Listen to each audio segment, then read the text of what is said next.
Spoštovane gledalke in gledalci, smo na sedežu Savinjsko-Kozjanske zveze lovskih družin Celje. Slovenija je zelena dežela, bogata z gozdovi, ki nudijo dom številnim divjim živalim. Pa veste, katere živali uvrščamo pod divjad? In kaj storiti, da bo sobivanje z divjimi živalmi čim bolj prijetno? O vsem tem se bomo pogovarjali z današnjima gostoma, Boštjanom Pokornijem in pa Zdravkom Mastnakom. Lepo pozdravljeni. Lepo pozdravljeni. Torej, veliko število divjadi imamo v Sloveniji in zakaj recimo medved ne sodi med divjad? Ja, zakon o lovstvu tretira kot divjad tiste živalske vrste, ki imajo lovno dobo in se lahko lovijo. Medved lovne dobe nima in se ne lovi oziroma se lahko lovi samo na podlagi odločbe, katero izda Ministrstvo za okolje in prostor. In zato tudi ni medved tretiran kot divjad. Katere vrste divjadi pa se ponavadi najbolj namnožijo in povzročijo tudi največ škode in kakšna je ta škoda? Ja, trenutno se v Sloveniji najbolj ubadamo z preveliko številčnostjo divjega prašiča, ker ne samo pri nas, ampak problem je tudi širši. Tudi v samem evropskem prostoru je številčnost divjega prašiča v zadnjih letih precej narasla. Poglejte, temu botruje tudi mile zime, bogat gozdni obrod, ker v preteklosti so na primer gozdovi imeli vsakih par let obrod, sedaj pa dejansko skoraj vsako leto imamo obrod bukve ali hrasta, ker nenazadnje se tudi narava bori z tem pogostim obrodom proti onesnaženju okolja in izumrtijo svoje vrste. In posledično temu je tudi bogat izbor hrane v naravi in divji prašič je, kar se prehrane tiče, izredno prilagodljiva živalska vrsta in pač ta obilica hrane dejansko mu potem omogoča to veliko številčnost. Poglejte, svinja, ki je mlada svinja, enoletna svinja, že ima mlade. Tudi istoletna svinja, to pomeni svinja, ki je bila skotena v mesecu februarju, ima lahko že v drugi polovici leta je že godna za oploditev. In dejansko vse to je pač pripomoglo k temu enormnemu povečanju številčnosti divjega prašiča. Nenazadnje je tudi srnjad tista živalska vrsta, ki se številčno tudi pač krepi oziroma je v zadnjem času nekako na nekem nivoju, ni ne v porastu, ne v upadanju. Kar se pa širi zadnja leta, kar opažamo pri nas, je pa številčnost jelenjadi. Ta pa se je začela tudi širiti na naše področje Savinjsko-Kozjanskega lovsko-upravljavskega območja. Tako da bom rekel, vse to je dejansko tudi verjetno posledica teh podnebnih sprememb z milimi zimami in tako naprej in kar omogoča tudi pač preživetje divjadi. Ni več tiste naravne selekcije, kot je bila včasih. Pa nenazadnje tudi sam človek z svojim posegom v naravo je dejansko zmanjšal tudi številčnost zveri. Dejansko zveri so pa le v tiste, ki na nekem normalnem naravnem okolju uravnavajo tudi številčnost te rastlinojedih živali. In glede na to, da je divjadi vedno več, kot so omenili srnjad in pa svinje, srnjad dela škodo v gozdovih, svinje pa predvsem na poljih in njivah. Kam se lahko človek obrne in kdo mu povrne to škodo? Poglejte, srnjad ne dela škode v gozdovih. Srnjad, tako kot divja svinja, dela predvsem na poljskih površinah, ker predvsem na nivskih površinah srnjad dejansko ni tako problematična z vidika škod, tako na primer divja svinja. Ker pogledajte, mi vsako leto, ko zbiramo podatke o višini škode, ki je napravi divjad in o vrstah divjadi, katera napravi škoda, lahko rečemo, da je v celotnem seštevku škod je 90% škode od divjih prašičev. v srnjadi je zanemarljivo malo glede na njeno številčnost, ne. Dela pa škodo v glavnem predvsem na teh urbanih površinah srnjad, na vrtovih, intenzivnih nasadih, ne. Tudi lahko naredi kar precejšnjo škodo, če ni primerno zadeva vgrajena. Dočim divji prašič je pa problematičen predvsem zaradi tega, ker dela škodo na poljskih površinah, ne. Predvsem so tukaj na udaru njivske površine zasejane za koruzo ali pa travniki, ne, tudi sploh v spomladanskem času, ko išče zaradi beljakovinske prehrane te ličinke ogrce od majskih hroščev, ne, in takrat normalno tudi pač razrije te travno rušo, ne. Čeprav po drugi strani je pa tudi, moramo pa tukaj zasledovati tudi pozitiven učinek tega ritja, ne, zato ker prvič uničuje te ogrce, te škodljivce, ne, ker tudi vemo, če se ti preveč namnožijo, ne, tudi te ličinke požrejo koreninice travne ruše in dejansko trava sploh tam ne zraste več, ne. Po drugi strani pa nenazadnje tudi, ko prevrača travno rušo, se nekako tudi ta prezrači, ne, in tudi, ko se trava posadi na novo, tudi je tisto leto boljša trava, ne. Nenazadnje tudi v gozdu, ne, dela tudi škodo, ne, divji prašič, ko rije in tudi pač je te plodonosne plodove, ne, naprimer žira, ne, in ampak po drugi strani pa tudi bi marsikatero seme ne bi vzklilo, ne, v gozdu, če ga divji prašič z ritjem ne bi obrnil, ne, in razrahljal zemljo in dal možnost pač temu semenu, da vzklije in da potem zraste novo drevo, ne. Torej, nekaj škode in nekaj koristi, vseeno pa kmetje, ki so prikrajšani za pridelke zaradi škode, ki jim jo povzročijo recimo divje svinje, kam se lahko obrnejo? Kdo jim povrne to škodo? Ja, v zakonu je jasno piše, ne, kakšen je postopek ocenjevanja škode, ne. Naprimer, lastnik, ne, kmetijskega zemljišča, ki opazi škodo, mora v 3 dneh prijaviti škodo lovski družini, ne, oziroma upravljavcu lovišča, s katerim pač upravlja lovišče na tistem področju, kjer je škoda nastala, ne. Lovska družina je potem dolžna v 8 dneh opraviti ogled škode in pač se potem z oškodovancem dogovoriti za primerno in pravično odškodnino, ne. Vkolikor se oškodovanec ne strinja za ponujeno pač odškodnino, ki jo pač lovska družina ponudi, lahko potem v 15 dneh pač da prijavo naprej, in sicer pristojni komisiji na območnem združenju upravljavcev lovišč, ne.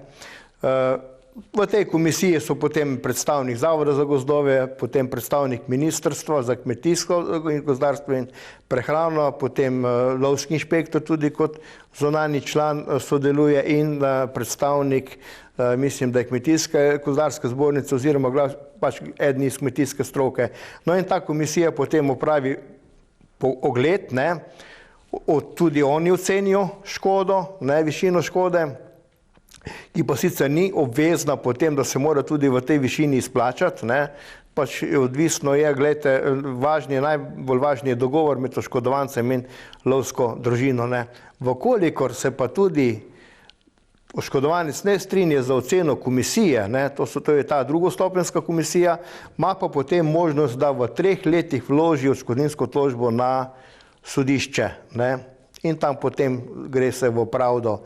V primeru, da pa naredi škodo zaščitena živalska vrsta, ne, naprimer, pač to pomeni, to so tiste, ki se ne lovijo, ki so trajno ali delno zaščitene, škodo pa sigurno naredijo, ne.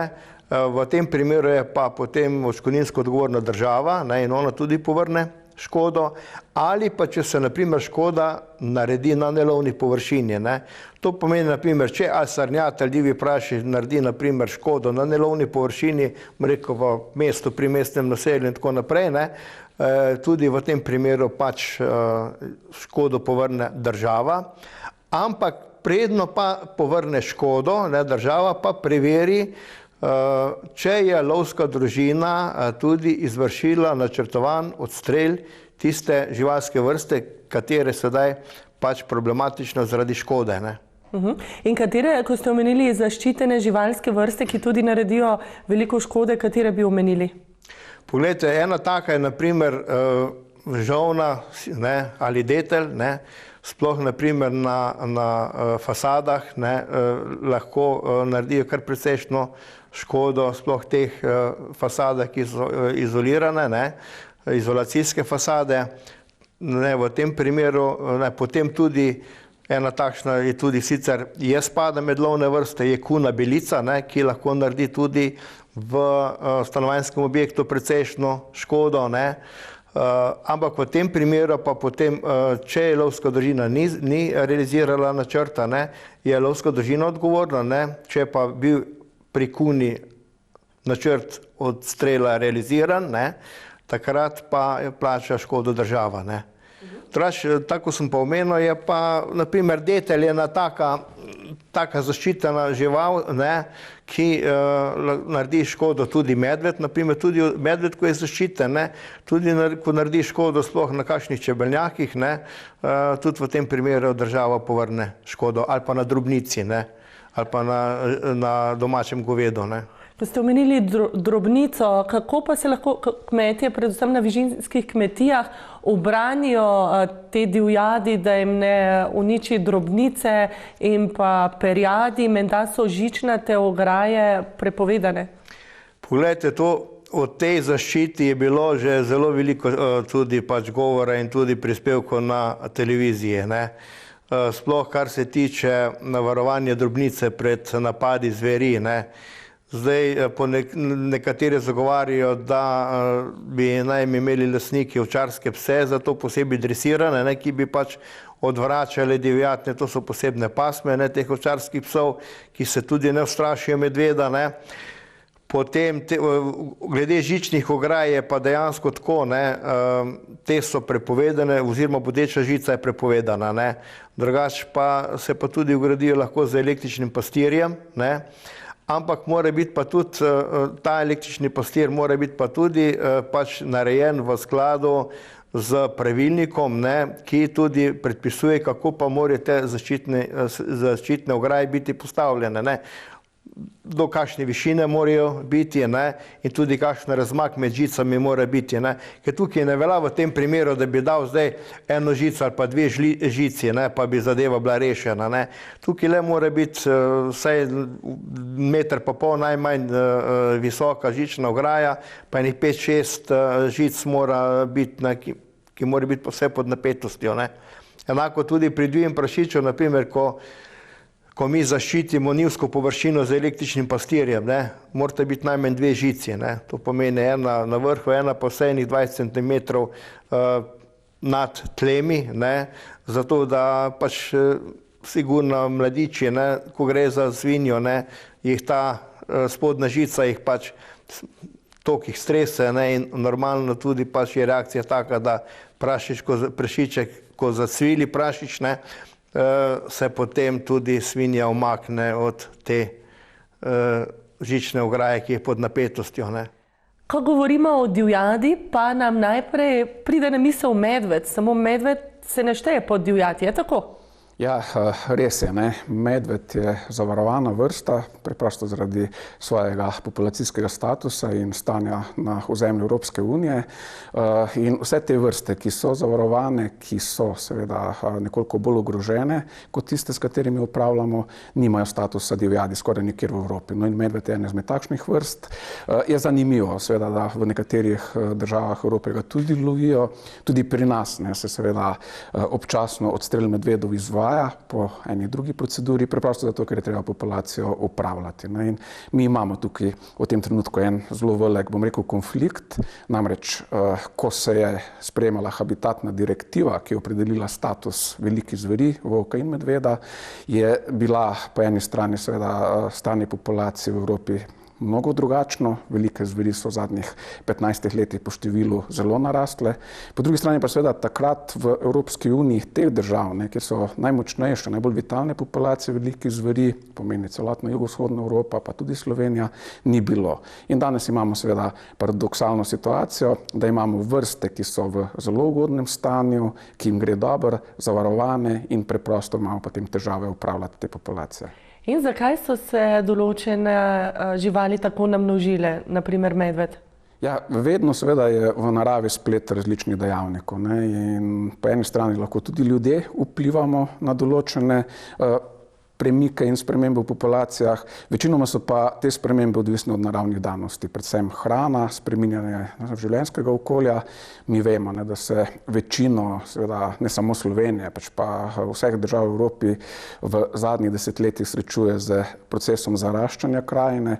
Vedno več imamo gozdnih površin, gre za popolnoma naraven proces vzpostavljanja naravnih ekosistemov in seveda ti naravni ekosistemi so za velike sesalce, tudi za velike zveri zelo dobrodošli. Drug, morda še pomembnejši dejavnik, ki deluje na vsakih nekaj let, so pa prehranski viri za mnoge vrste, tako medveda, divjega prašiča, pa seveda tudi male sesalce, tudi srnjata, je daleč najpomembnejši naravni prehranski vir obrod plodonosnih listovcev, pomeni želod, žir, kostanj in zaradi sprememb v okolju, tudi podnebnih nenazadnje, vedno bolj vroča leta so, vedno bolj stresna poletja in seveda drevesa na ta stres odreagirajo za svojo željo po ohranitvijo. Ta želja po ohranitvi se izraža z seveda močnejšim obrodom, več semenje, pogostejša so semenska leta, posledično več hrane in posledično seveda tudi številčnosti teh vrst izjemno hitro lahko naraščajo ali pa se med leti, kot je primer divjega prašiča, zelo ekstremno spreminjajo. Torej, zato, ker je obilje hrane na voljo tudi po zimi, zato medvedi zadnja leta ne spijo, bi lahko rekli, oziroma dnevno se poroča o tem, da ljudje vidijo medveda tudi po zimi. Ja, mi lahko zasledimo, recimo tudi v znanstvenih objavah, nekatere popolnoma zgrešene pristope tudi slovenskih avtorjev, ne nazadnje, ki pravijo na podlagi seveda določenih ugotovitev, v znanosti lahko vedno ugotovitve interpretiraš tako ali drugače, če si malo spreten, da je lahko pomemben dejavnik, zakaj medvedi manj spijo, zato ker se jih krmijo. Ljudje na terenu, lovci, ki z medvedom upravljajo, pravijo drugače, da v tistih letih, ko ni hrane in recimo lanska jesen je bila takšna, ko ni bilo naravne hrane, za razliko od leta 2020, ko tisti, ki smo hodili po gozdu, vemo, koliko je bilo želoda, pa predvsem žera, tudi kostanja. V lanskem letu te hrane ni bilo. In preprosto se potem medved ne more na zimo pripraviti, hrano išče in se mu seveda tudi potem obdobje spanja skrajša. Tako da imamo dva popolnoma drugačna pogleda na vzroka. Ključni vzrok je pa seveda sprememba zime. Medved zime, kar je zgrešeno, dojemanje ljudi ne prespi, pač pa jo predrema. Tiste živali, ki jo prespijo, kot recimo polh, seveda popolnoma hibernirajo, temperatura se zmanjša na temperaturo brloga, niso aktivne. Te vrste, ki zimo predremajo, kot je medved, pa seveda doživijo upad temperature, tam recimo za 6 stopinj, vendar so še naprej aktivne. Medved, kako zanimivost, v času dremanja celo poleže mladiče v brlogu. In zdaj, če se seveda potem te zimske razmere spreminjajo, vsi, ki smo malo starejši, vemo, kakšne so bile zime morda 20-30 let nazaj in se seveda zime toplijo, se ta ekstrem zimskih temperatur manjša, ni toliko snega, potem preprosto ni potrebe po spanju in so medvedi tudi po zimi aktivni. Ne samo medvedi, tudi jazbeci, recimo, kar je zanimivo, pred leti po zimi jazbeca ni bilo mogoče videti v naravi, zdaj pa ni tako redek slučaj, da tudi po zimi zaide na cesto ali pa preprosto po kakšnih gozdnih vlakah se sprehaja. Katera vrsta divjadi pa je v Sloveniji najbolj razširjena in na katerih območjih? Ja, zdaj tako je. Slovenija glede divjadi zelo konzervativna država. Zelo malo vrste divjadi, vse skupaj je 24 vrst. Katere bi pa izpostavili? V bistvu tista vrsta, ki je daleč najpomembnejša, tako po razširjenosti kot z vidika upravljanja naših interakcij, je srnjad. Vrsta, ki je splošno razširjena, katere letni odzem, in tukaj beseda odzem ne predstavlja nobene floskule, kot se mogoče v javnosti kdaj razume, da želimo lovci ne uporabljati neke mehke besede.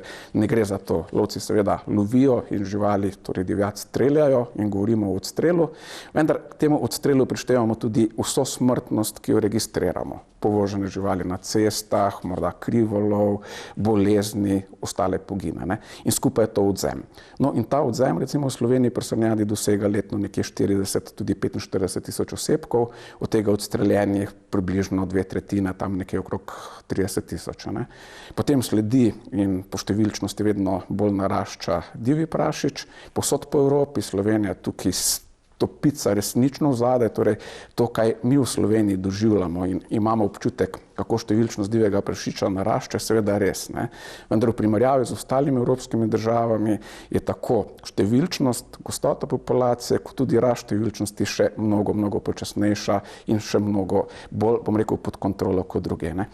Izhaja seveda iz istih dejavnikov, kot sem prej dejal, torej prehranske razmere, obilje hrane, vedno pogostejši obrodi in potem je posledično tudi divjih prašičev vedno več. Pa seveda tudi kmetijska praksa, o tem se morda premalo pogovarjamo. In številne raziskave iz Evrope kažejo, da z naraščanjem koruznih monokultur, vsi vemo, da trend je takšen zaradi seveda subvencij in podobno, preprosto tudi številčnost divjih prašičev raste. Ker moramo vedeti, da recimo v lovišču, iz katerega prihajam jaz, Oljka Šmartno v Paki, letno recimo na krmiščih z namenom lažjega izvajanja odstrela porabimo morda 300-350 kg koruze, kar je pa seveda morda slaba desetina ali pa še toliko hektarskega donosa, torej pridelka koruze v zrnju seveda na 1 hektar njive in potem seveda vidimo, kakšni so to razmerji, proporcije, kaj je dejansko tudi ta antropogeni vir hrane, ki je za to vrsto najpomembnejši.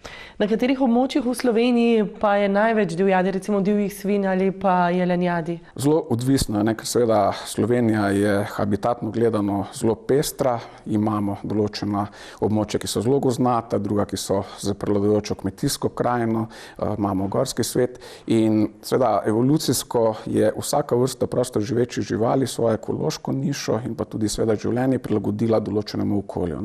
Tako da imamo recimo visoko gorju vrste, ki so tipične za gorski svet, recimo alpski gams, kozorog, morda svizec. V teh odprtih predeljih, torej kmetijski krajini z mozaičnim prepletom in pa seveda vključevanjem recimo gozdnatih majhnih površin, grmičevja, je srnjad tista vrsta, ki prevladuje, male zveri, v zadnjih letih vedno pogostejši šakal, pomeni severovzhodna Slovenija je recimo tako tipično območje z največjimi gostotami srnjadi. Potem imamo pa te strnjene gozdne predele, gozdno krajino, recimo Visokokraške planote, Kočevska, Notranjska, kjer je pa seveda po številu precej več jelenjadi, pa veliki zveri. Tako da v vsakem delu Slovenije najdemo nekatere vrste, ki prevladujejo, pa so druge manj pogoste. Kako pa štejete divjadi in kdo vodi podatke o številu določene divjadi? To je eno tako zelo zanimivo vprašanje, ki seveda ga morda javnost težko razume, pa bom morda z eno anekdoto odgovoril, ko smo imeli pred leti en pomemben kongres v Italiji, je župan neke občine na vsak način od raziskovalcev želel zvedeti, koliko srnjadi v njihovih območjih in kako je možno ugotoviti. Pa je potem eden izmed uveljavljenih raziskovalcev, ki dejansko ni mogel tega odločevalca prepričati, da ne gre. Živali živijo skrito in se ne da. Rekel, imamo enostavno metodo. Preštejemo noge, pa delimo za 4. Hotel je sporočiti, da je nekaj, kar je to kljub sodobnim tehnologijam še vedno nemogoč proces. Namreč živali dejansko živijo skrito in jih prešteti nikakor ne gre. Zato spremljamo različne kazalnike, spreminjanje mogoče telesnih mas kot kazalnik, kaj se dogaja znotraj določene vrste. Če so razmere ugodne, če je gostota manjša, lahko predvidevamo, da so mase večje in podobno. V zadnjem času seveda so sodobne metode, kot je genetika. Za genetiko lahko na podlagi ugotavljanja genetskih profilov, recimo iztrebkov, z dosti enostavnim matematičnim izračunom, dosti zanesljivo ugotavljamo multivilčnost in podobno. To so predvsem raziskovalne metode, ki se pa bojo v prihodnjih letih tudi zagotovo v praksi vedno bolj pogosto začele uporabljati. Ne. Kako pa se lahko ubranimo polhov, ki tudi dostikrat naredijo škodo v hišah? Ja, ubranimo se jih pa lahko samo na ta način, da mi pogledamo, če nimamo slučajno kakšne odprtine pod streho. Ne?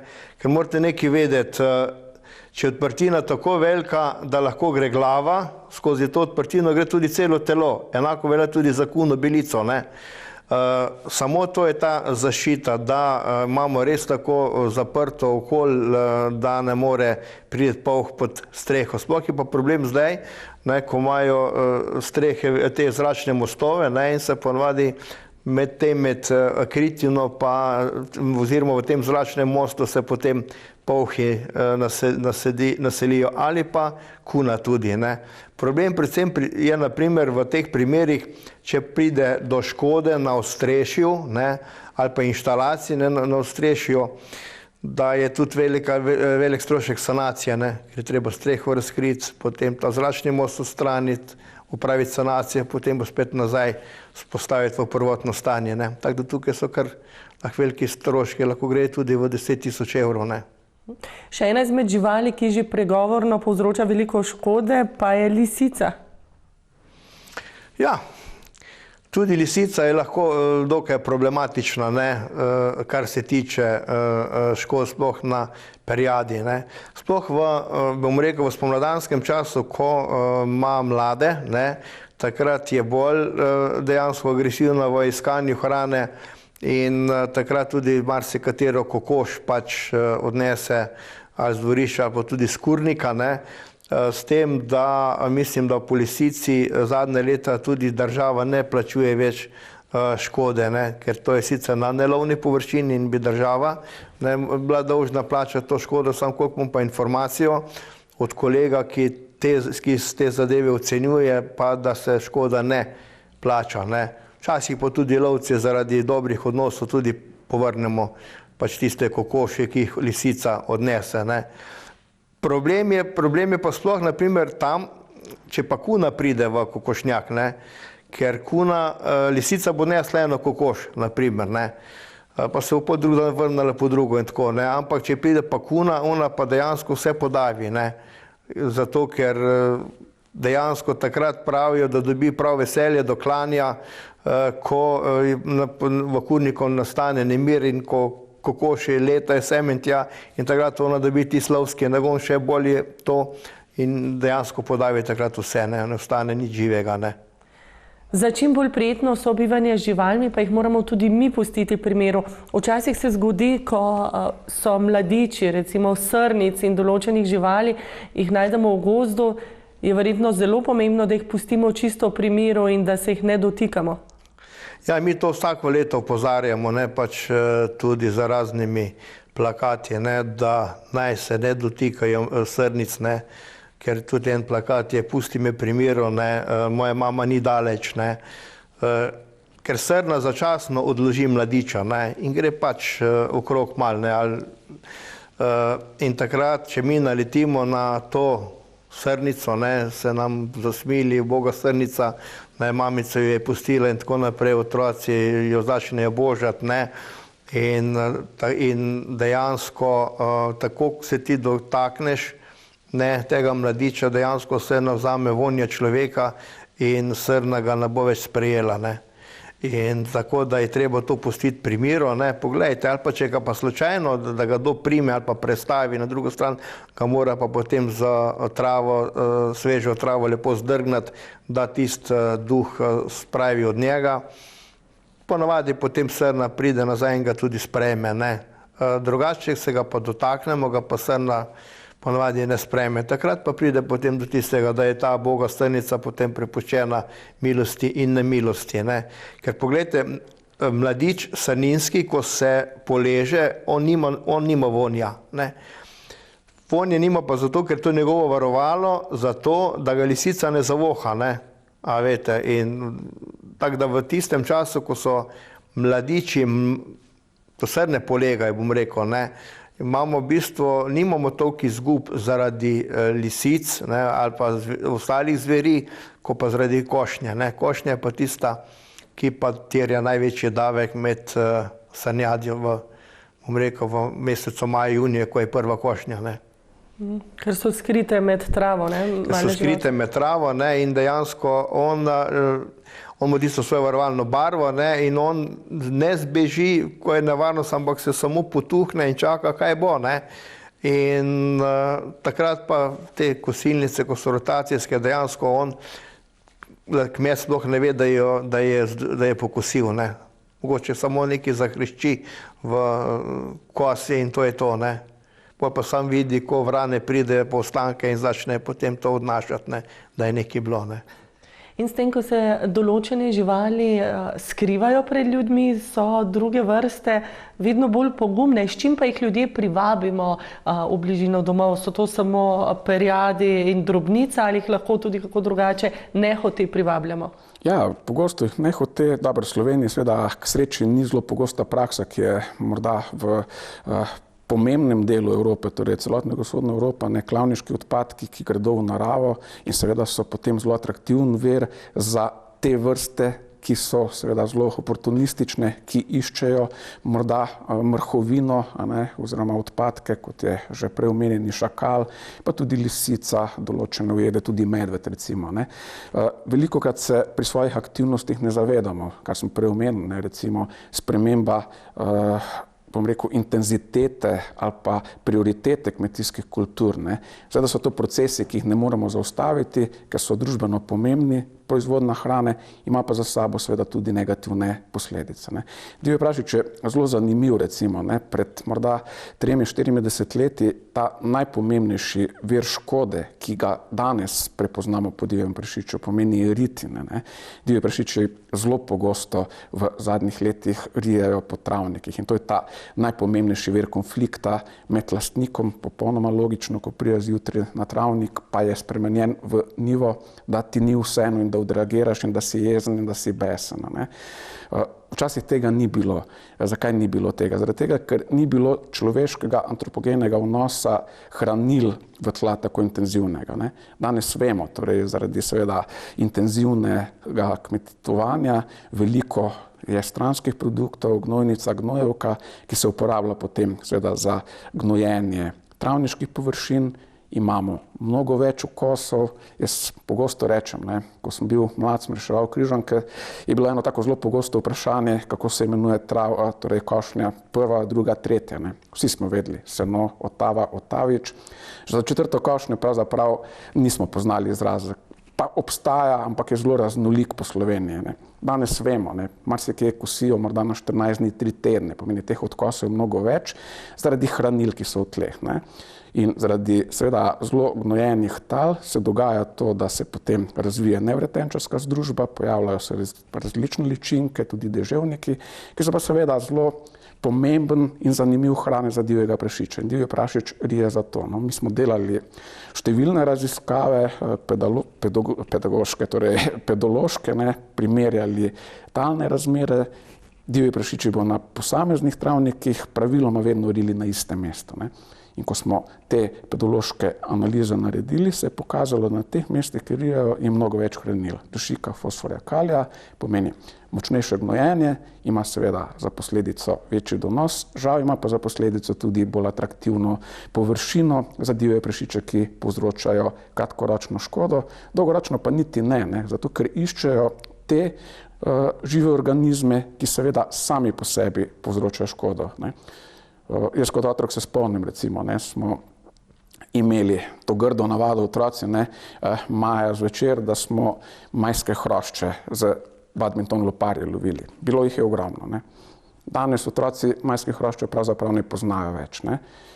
Tudi zaradi divjih prašičev, ki zelo učinkovito njihove ogrce v zemlji uničujejo. Ne. In seveda ti ogrci so tudi zelo pomembni vir izpada donosa. Ne.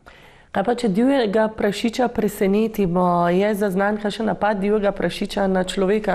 Ne, v bistvu kot zdrava žival divji prašič človeka ne bo napadel, se pa zgodi seveda občasno, morda ranjena žival, predvsem pri izvajanju lova, pri iskanju te živali, da potem seveda odreagira. Je močna žival, ima seveda čekane, tako da je nevarna, ni pa tega strahu, da bi zgolj ob sprehajanju po gozdu divji prašič tudi človeka napadel. Kot zanimivost, divji prašiči preživijo dan morda v neposredni bližini človeških bivališč, morda v neposredni bližini pešpoti in zelo pogosto gremo mimo njih v oddaljenosti samo nekaj metrov, pa ne vemo, da so tam. Menda pa je tudi napadov medvedov, kljub temu, da se piše drugače, izredno malo, le kaka 2 na leto, v večini primerov nas želi pa medved le prestrašiti. Ja, seveda, tudi medved ima pač ta vzorec, torej samo obrambe, predvsem medvedka je tista, ki bo želela zaščititi mladiče. Zdaj zagotovo je res, da z naraščajočo številčnostjo medvedov narašča tudi število konfliktov, tudi napadov, kot pravite, teh napadov je še vedno malo, morda 14 dni nazaj smo imeli pač ta nesrečen teden, ko sta bila 2 napada zabeležena, so pa ostali konflikti, ki so povezani pa tudi samo z dojemanjem, z seveda morda neprijetnim počutjem človeka, z morda kakim razbitim čebelnjakom in podobno. To število konfliktov pa zagotovo z naraščajočo številčnostjo rjavega medveda pa narašča. So pa medvedi oziroma medvedke najbolj nevarne v času, ko imajo mladiče. Kateri meseci so to? Ja, tukaj je pa ta težava, da je medvedka tista mati, ki za mladiče zelo dolgo skrbi. Praviloma nekje do 2. leta, pomeni vedno, ko je medvedka, če je mati, ima mladiče. Tako da ni tega pravila. Pri nekaterih drugih vrstah je res, da so mladiči z materjo, recimo pri srnjadi, ali pa pri kateri drugi vrsti del letnega, torej leta v neki določeni sezoni, predvsem spomladi, poleti, potem zapustijo. Tukaj pa ne. Tako da, ko je medvedka zunaj z mladiči, če ima mladiče, so praviloma mladiči nekje v bližini.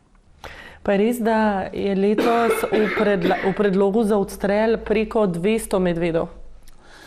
Ne znamo odgovoriti na vprašanje, čeprav sem v bistvu član strokovne komisije za seveda pomoč Ministrstvu za okolje in prostor kot odločevalcu za tudi poseganje v populacijo rjavega medveda.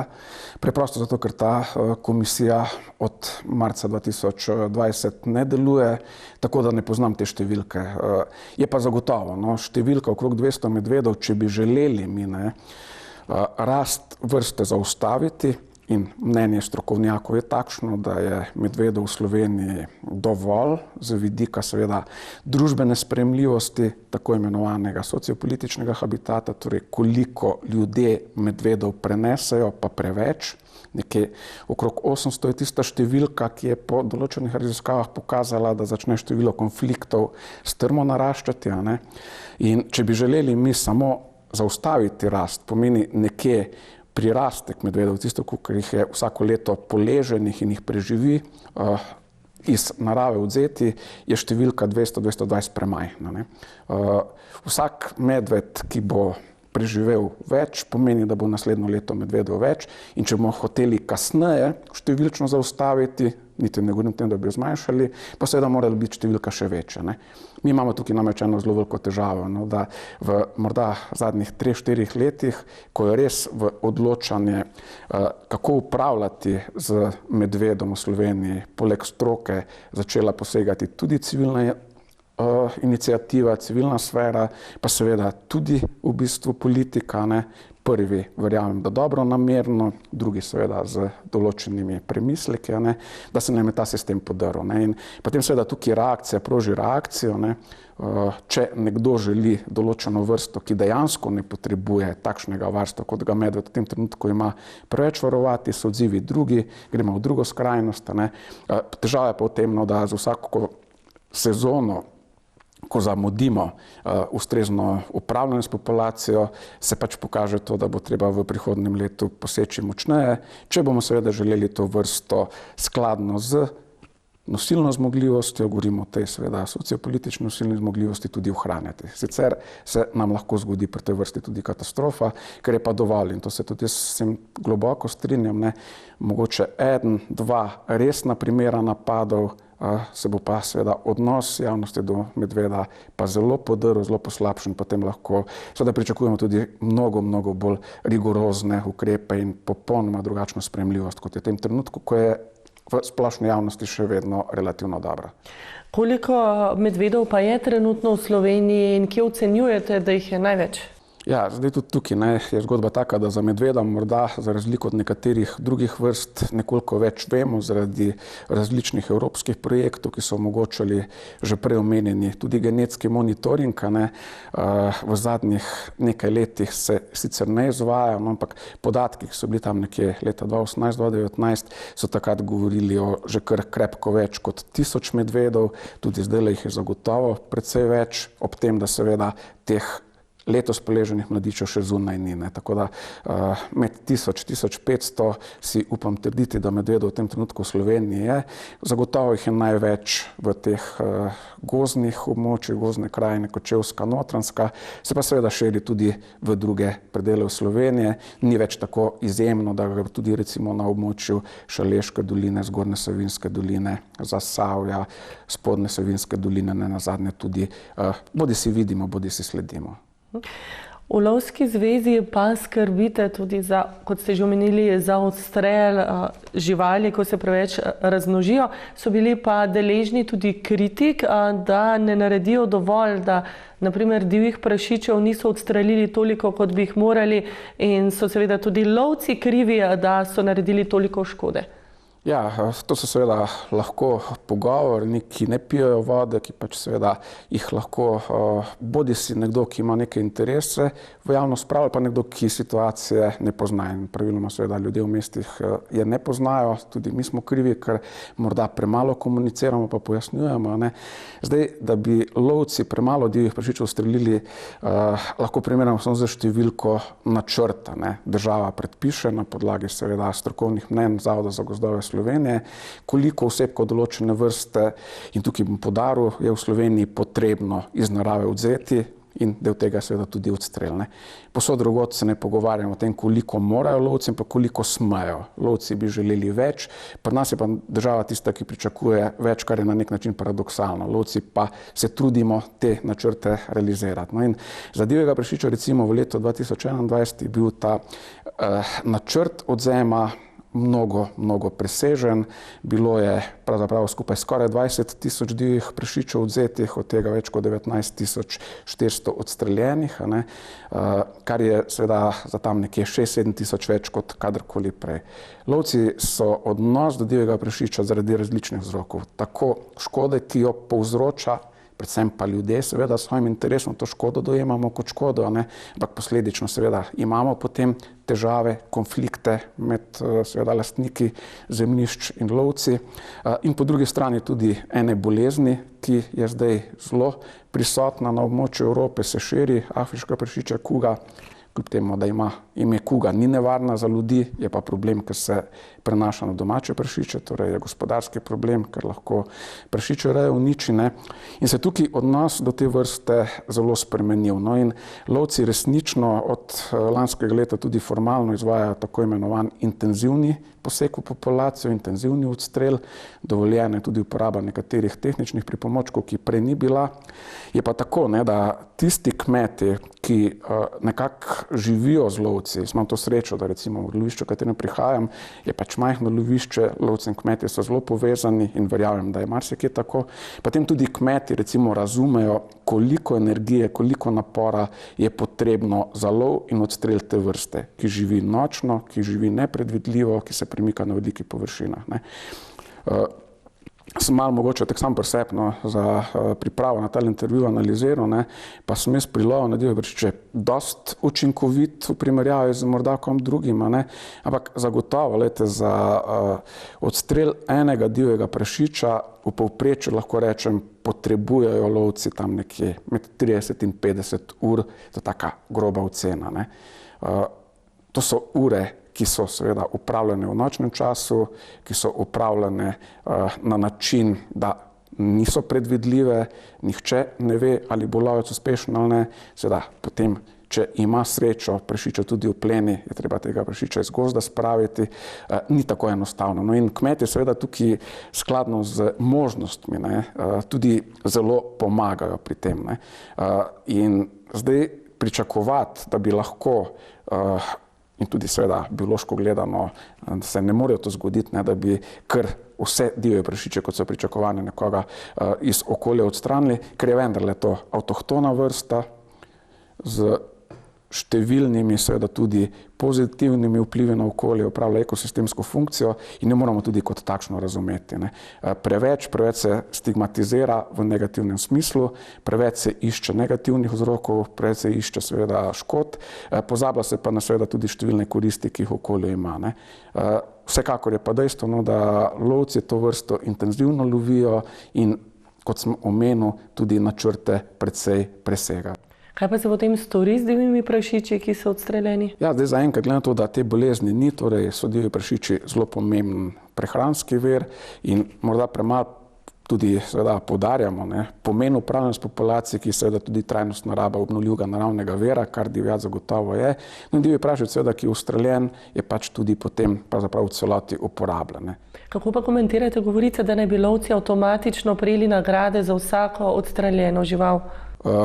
V bistvu to so seveda zopet natolcovanja. Je pa res, da za divjega prašiča v letu 2021, skladno z tem tudi intenzivnim odstrelom, je bila uvedena možnost nagrajevanja, seveda ne kar vse povprek in seveda ne za vsako žival, ampak kot motivacija, kot nadoknada za vložen čas, v primeru, da v določenem lovišču presežejo tisto kvoto, ki bi jo morali doseči.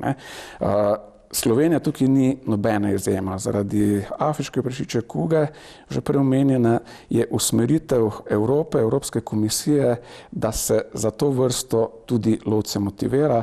Samo kot recimo tak paradoks, danska vlada je nekje 15 let nazaj nemške lovce začela nagrajevati za 100 evrov za vsakega odstreljenega mladiča divjega prašiča, ker lovci seveda niso imeli niti motiva, niti jim ni bilo etično sprejemljivo, da streljajo te lepe male prašičke.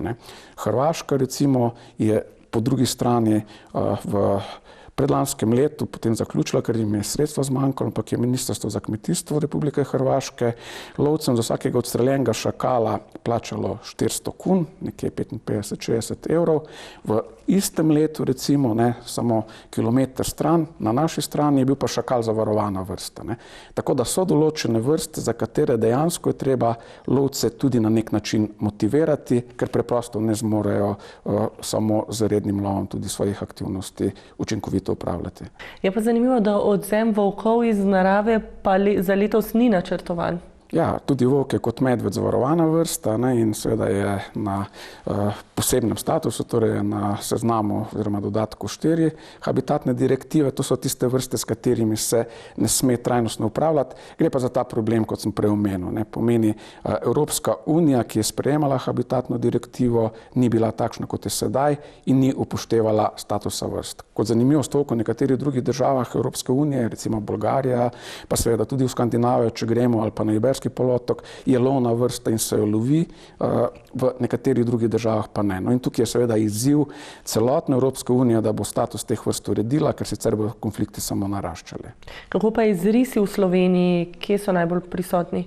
Ris je vrsta, ki je bila tam nekje konec 19. stoletja iztrebljena na območju Slovenije, potem je bila prva naselitev v 70. letih na Kočevsko, naseljenih je bilo 6 risov. Dolgo časa je bila ta naselitev zelo uspešna, vendar seveda vsi ti risi so bili sorodstvom zelo povezani, prihajalo je do težav zaradi parjenja v ožjem sorodstvu in riso je grozilo izumrtje. No, zaradi tega se je potem 2 leti nazaj začel velik live projekt in ta projekt med drugim vsebuje tudi doselitev risov. Mislim, da bo nekje 15 risov na območju Slovenije doseljenih, iz območja Romunije, Slovaške, nekaj jih je že bilo. Večina teh risov je pa naseljenih in tudi živijo na Notranjskem, na Kočevskem, tudi v delu Gorenjske. Je pa vsako leto povoženih preko 5000 prosto živečih živali, na slovenskih cestah pa imamo okoli 2000 znakov, ki nas opozarjajo na odseke, kjer je še posebej verjetno, da srečamo divjo žival. V katerih delih dneva moramo biti še posebej previdni? Ja, tukaj jaz sem popravil, teh 5000 in nekaj je verjetno podatek za srnjata, morda še kakšne druge vrste parkljev, seveda prostoživeče živali površnih mnogo več. Ampak ja, statistika in tudi potem lokacije povoza se vodijo pa predvsem za te vrste, ki so divjad. Mi imamo zelo seveda urejene sisteme in posledično seveda so tudi odseki opremljeni z ne samo prometnimi znaki, ampak tudi v zadnjem obdobju z odvračali. Verjetno je vsakdo od voznikov opazil, da je kar nekaj odsekov cest, ki se v mraku modro svetijo. Imamo tako imenovane modre odsevnike kot odvračalni ukrep. Seveda so učinkoviti v temnem delu dneva, torej po noči, no in to je tudi tisti del dneva, ko je najbolj nevaren. Pomeni praviloma do trkov z velikimi sesalci kot seveda tisto najbolj problematično skupino živali in med njimi je srnjad prevladujoča, recimo 95% vseh povoženih velikih sesalcev je srna, je tukaj nekje v času prehoda dneva v noč in obratno, pomeni jutranji, večerni mrak je pač tisti najbolj problematičen del dneva. Zakaj pa so odsevniki modre barve? Morda zato, ker v gozdovih modre barve ne najdemo? Tako, pravzaprav v bistvu odsevniki imajo dolgo zgodovino. Kot zanimivost, podjetje Swarovski je prvo začelo razvijati v Evropi v 70. letih, bili so seveda rdeče barve.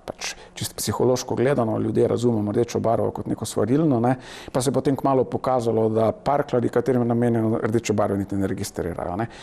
Potem so bile različne druge izvedbe, no v tem trenutku je pač modra, oziroma ta fluorescentna modra, zato ker je v kopenskih ekosistemih relativno redka, pravzaprav se ne pojavlja.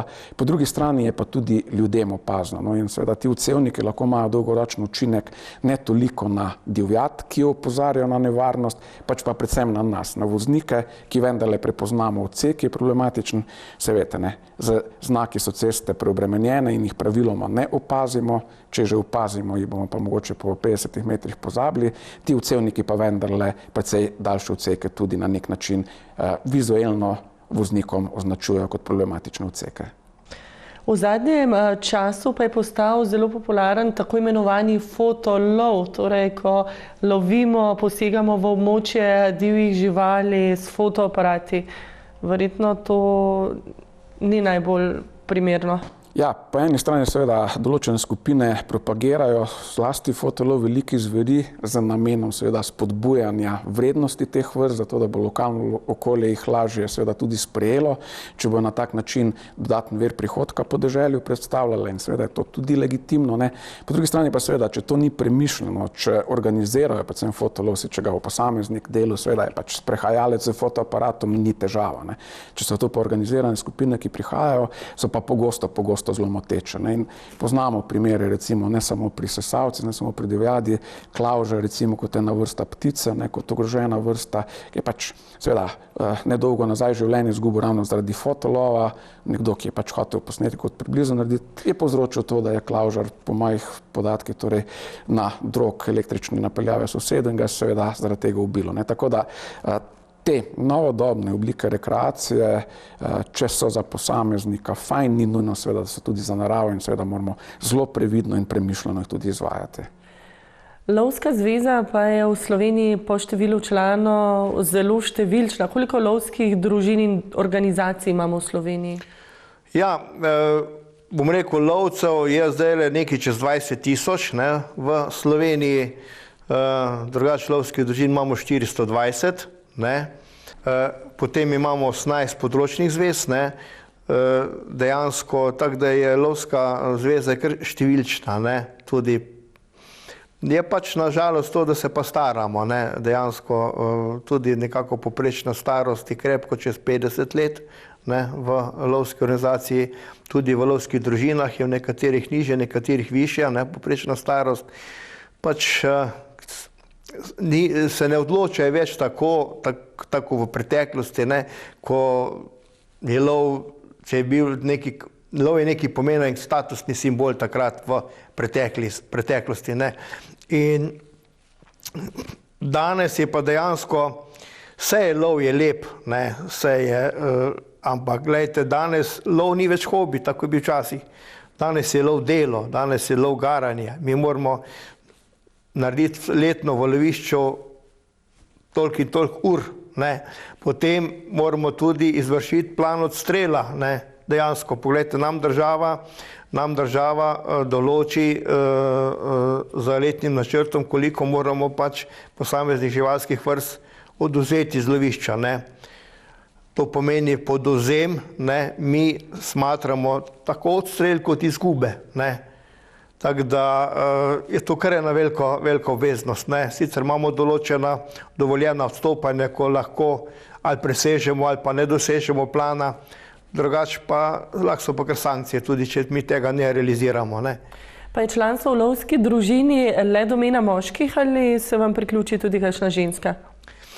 A veste, ko sem jaz začel na zvezi delati, ne, zdaj je to že 23 let, ne, kar sem na zvezi, in se spomnim, malo, ko sem začel delati, je bila na tečaju za lovski izpit prva ženska, ne, v redu, prej so že bile, ampak to se mi je tako malo čudno zdelo, ne, ampak pogledajte, vsako leto jih je vedno več, ne.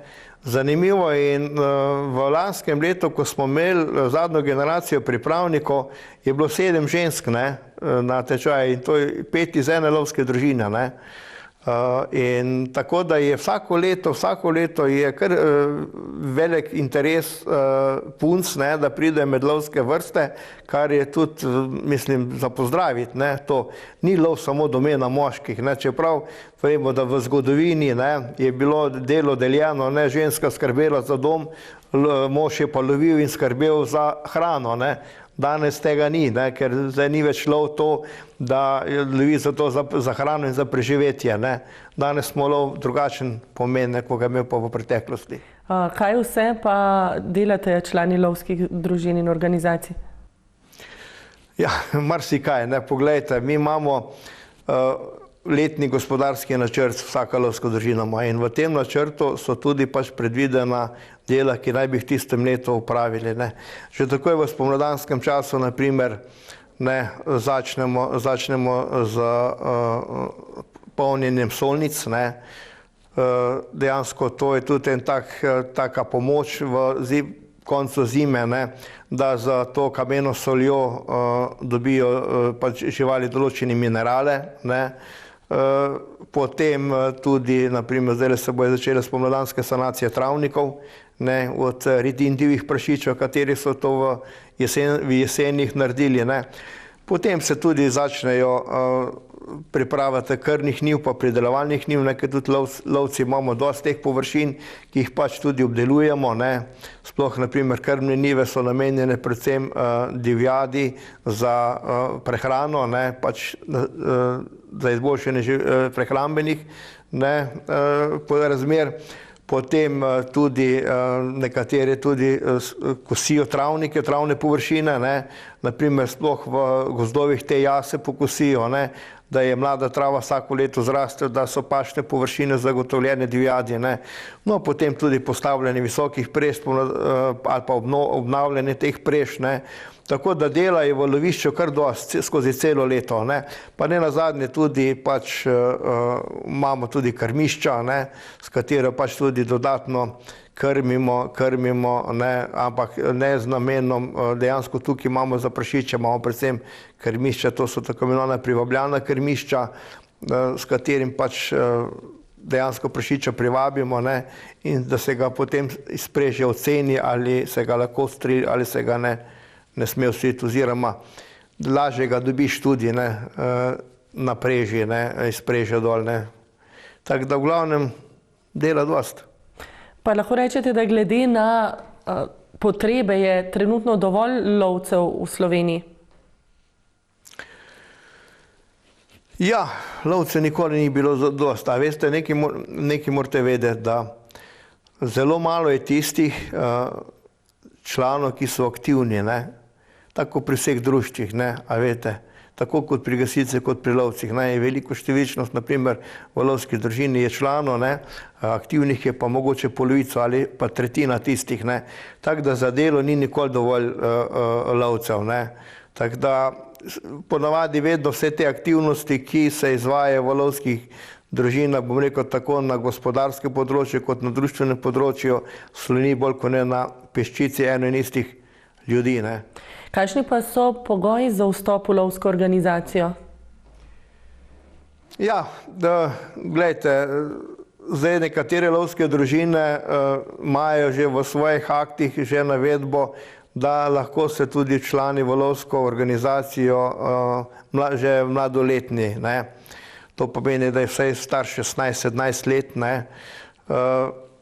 Pač v redu, skrbnik mora pač podpisati soglasje, da dovoljuje včlanitev v lovsko organizacijo, ker morate vedeti, da lovska družina deluje po zakonu o društvih. Član društva je pa lahko vsak, ki se tudi mladoletna oseba. Drugo pa je, da ko on opravi lovski izpit, on je lahko opravi pred 18 letom lovski izpit, ampak samostojno lahko pa začne izvajati lov, ko je star 18 let, ker takrat tudi dobi pravico do nabave orožja. Tako da tukaj ta meja 18 let je dejansko minimalna meja, ki dovoljuje, da lahko začneš izvajati samostojni lov. Drugače pa, če se ti članiš v lovsko družino, v bistvu vsako se člani v lovsko družino, mora najprej opraviti pripravniški staž. To je dejansko odvisno od lovske družine, ali bo 1 leto pripravnik ali bo 2 leti. V glavnem, pripravnik mora v 3 letih narediti lovski izpit. In v tem času, naprimer, ima lovska družina dodeljenega 2 mentorja, ki ga pač uvajata v veščine lovstva. Dejansko tudi vsa dela v lovišču v prisotnosti mentorja, tudi mora odstreliti vsaj eno parklasto žival pod vodstvom mentorja, jo iztrebiti in pripraviti. Potem mora tudi v okviru praktičnega dela imeti obisk vsaj 2 kinoloških prireditev lovskih. Potem mora se udeležiti 2 meddružinskih strelskih tekem, ker ne nazadnje, poglejte, mi imamo orožje in ti se moraš pač navaditi puške in orožja. In prej, ko smo v vojsku služili, smo nekako se v vojski navadili orožje in puške. Ti, ko pa zdaj pridejo, dejansko se pa marsikdo prvič sreča z orožjem, ko stopi v lovsko družino. In to je to usposabljanje tudi v času pripravništva, tudi z tem lovskim orožjem. Ker mora tudi v okviru praktičnega dela lovskega izpita mora tudi upraviti preizkus varnega ravnanja z lovskim orožjem. To organizira Lovska zveza Slovenije preko svojih pooblaščenih članic, to je področnih zvez, ki tudi upravimo predavanja iz balistike, poznavanja orožja, potem prvo pomoč. Tukaj se predvsem obravnavajo nezgode pri nesreče pri lovu, poškodbe pri lovu in nudenje prve pomoči. Potem imamo tudi dejansko tudi predavanje na področju forenzike. To pomeni, da se prikaže tudi nesreče pri lovu, ki se lahko zgodijo zaradi nepravilne rabe orožja. Pa potem imajo pa praktično streljanje, to pomeni, da mora streljati na glinaste golobe, to je premično tarčo, potem s pištolo tudi, ker je tudi kot pištola se tretira kot lovsko orožje za usmrtilni strel, ranjene divjadi, pa za puško risano cevjo na tarčo srnjaka. To so ti kriteriji, ki jih mora pač on opraviti, da to potem zadovolji tem pogojem za teoretični del lovskega izpita, ker preden pa pristopi na teoretični del lovskega izpita, mora še pa v okviru družine opraviti pred komisijo še praktični del lovskega izpita. Tam ga pač izprašajo tiste zadeve, katere je v tistem letu pač opravil pod vodstvom mentorja.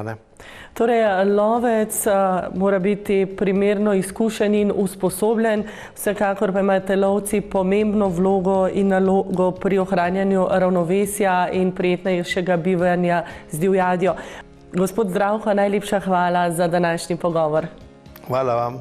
Spoštovane gledalke in gledalci, hvala za vašo pozornost in nasvidenje.